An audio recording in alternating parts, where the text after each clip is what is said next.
جو ایک آدمی کے 3 بچے تھے، اس کی بیوی مر گئی، اس نے دوسری شادی کر لی۔ اس کی نئی بیوی کے بھی 3 بچے تھے، شادی کے بعد ان کے 3 بچے اور پیدا ہو گئے۔ ایک دن سب بچے لڑنے لگے، اس نے اپنے شوہر کو فون کیا کہ فوراً گھر آئے۔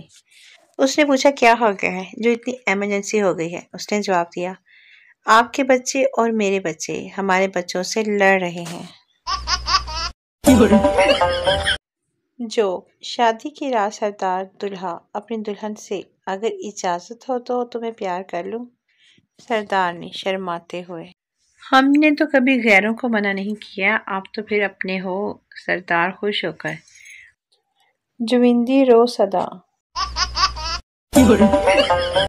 جو ایک آدمی ٹیچر سے مہربانی فرما کر اپنے اسٹوڈنٹ کو کہیں کہ میرے کاروبار کے لیے دعا کر دیں۔ ٹیچر اگر ان کی دعا قبول ہوتی تو آج میں کسی قبرستان میں دفن ہوتی۔ جو ایک کلاس میں مینڈک کو بے ہوش کرنا تھا اور دوائی نہیں مل رہی تھی۔ ایک لڑکے نے اٹھ کر کہا سر اسے میری جرابیں سنگھا دیں۔ استاد نے کہا اسے بے ہوش کرنا ہے، مارنا نہیں۔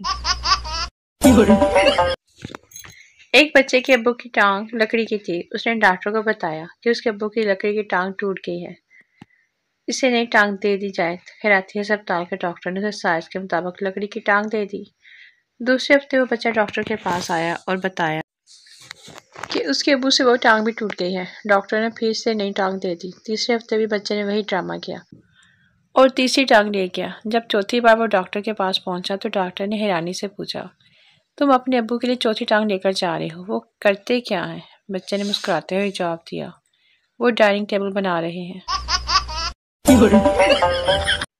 ایک آدمی اخبار میں ایک اشتہار پڑھ کر خوب ہنس رہا تھا۔ دوسرے آدمی نے جو اس کے قریب ہی بیٹھا تھا اس نے اس سے ہنسنے کی وجہ پوچھی تو وہ شخص بولا دیکھیے اخبار میں لکھا ہے حسین بنیے بھلا کہیں بھی بننے بھی حسین ہوتے ہیں۔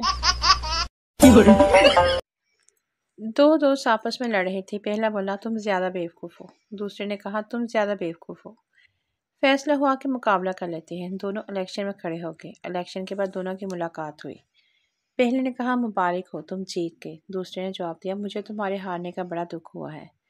پہلے نے کہا دکھ کی کوئی بات نہیں، لوگ جس کو زیادہ بیوقوف سمجھتے ہیں اسی کو منتخب کرتے ہیں۔